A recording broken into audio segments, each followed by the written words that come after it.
যাব। ওরে এই দেখুন আমাদের তাল গাছ, এইখানে এখানে ভূত থাকে, এখান থেকে আমরা তাল পেড়ে খাই। কিন্তু আপনারা কি এই তাল গাছটা জীবনে দেখেছেন?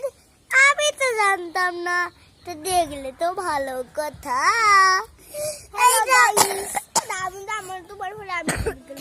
এই দেখুন আমাদের ফুল গাছ, এখানে ফুল ধরে, এই ফুলের দিয়ে আমরা পুজো দিই। আপনারা দেখছেন কি সুন্দর একটা ফুল গাছ, সেই ফুল থেকে আমরা পুজো করি। আপনারা কি করছেন বন্ধুরা? গাইস, কিন্তু আপনারা এই ভিডিওটা দেখে কি মজা পেলেন সেই জন্য একটা লাইক করে দিবেন। হ্যাঁ, একটা লাইক করে দিবেন। লাইক করলে আমারও ভিডিও তাড়াতাড়ি চলে আসবে বন্ধুরা। এখানেই আমাদের ভিডিওটা শেষ হবে, কিন্তু আমি এর আগে আরেকটা ভিডিও করতে চাই।